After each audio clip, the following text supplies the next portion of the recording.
ભરૂચ જિલ્લા પંચાયતનું ઐતિહાસિક બજેટ 2025-26 સર્વાનુમતે મંજૂર. ભરૂચ જિલ્લા પંચાયતના સભાખંડમાં બજેટલક્ષી સામાન્ય સભાએ ઇતિહાસ રચ્યો છે.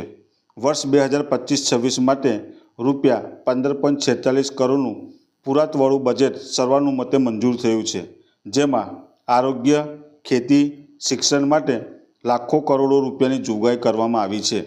પ્રમુખ મહેન્દ્રસિંહ વાસદિયાની અધ્યક્ષતામાં મળેલી આ સભામાં આછોદ બેઠકના નવા વિજેતા ઉમેદવારનું સ્વાગત કરવામાં આવ્યું હતું.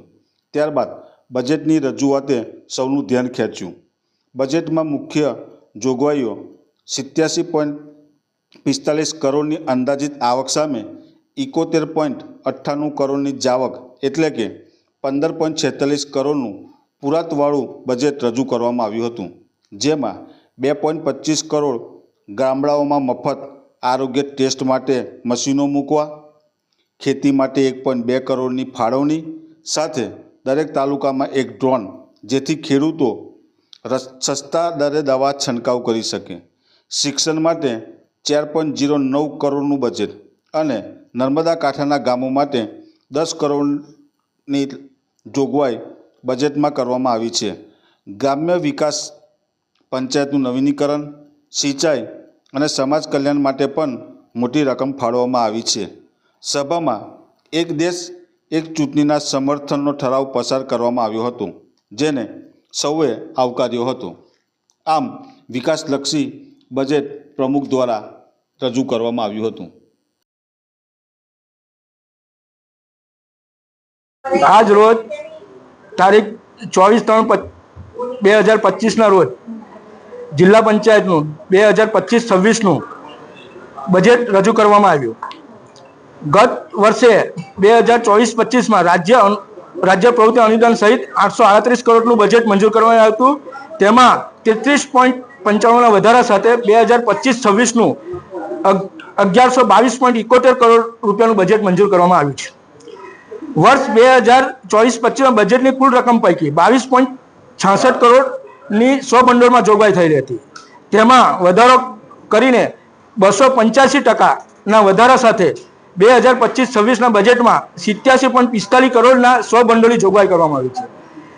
આ રકમ પૈકી આરોગ્ય ખાતે 2.25 કરોડની જોગવાઈ કરવામાં આવી છે અને એના દ્વારા અંતરિયાળ ગામોથી માંડીને દરેક તાલુકામાં અમુક રિપોર્ટના બધા મશીનો વસાવવામાં આવશે, જે કિડની, લીવરથી માંડીને હાર્ટ, કોલેસ્ટ્રોલ તમામ રિપોર્ટો વિના મૂલ્યે તાલુકા દીઠ થશે, જેથી કરીને પબ્લિકને શહેર પર આવવું ના પડે અને જિલ્લા મથકે ના આવવું પડે.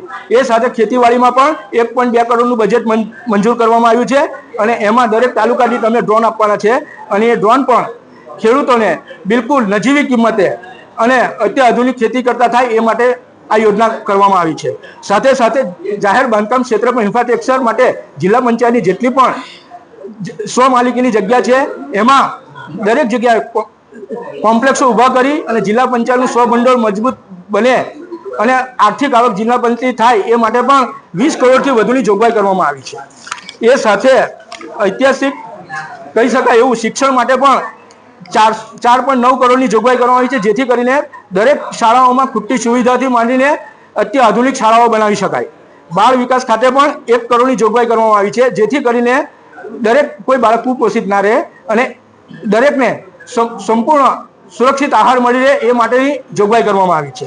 સાથે સાથે એક ઐતિહાસિક નિર્ણય એવો પણ લેવામાં આવ્યો છે કે જે જિલ્લા પંચાયતના સ્વભંડોળમાંથી 10 કરોડથી વધુની રકમ નર્મદા કિનારાના વિકાસ માટે, નર્મદા પરિક્રમાવાસીઓ માટે અને નદી કિનારાના વિકાસ માટે, પછી જે કંઈ મંદિરો છે એના વિકાસ માટે અને સાથે સાથે નર્મદા નદીને સ્વચ્છ કરવા માટે 10 કરોડથી વધુની રકમ ખર્ચવામાં આવશે.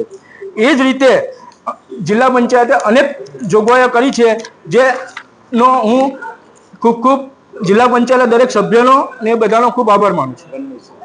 અને આજની આ સામાન્ય સભામાં અમે વન નેશન વન ઇલેક્શનનો એક પ્રસ્તાવ સંપૂર્ણ બહુમતીથી ઠરાવ પસાર કર્યો છે અને એ વન નેશન વન ઇલેક્શનના ફાયદા રૂપે એક રાષ્ટ્ર એક ચૂંટણી એક ક્રાંતિકારી પગલું છે, જે ભારતની લોકશાહીને વધુ મજબૂત, પારદર્શક અને કુશળ બનાવી શકે છે. તેનાથી ન માત્ર સરકારના કામમાં નિરંતર આવશે, પણ રાષ્ટ્રીય એકતા અને અખંડીકરણ પણ સુદૃઢ બનશે.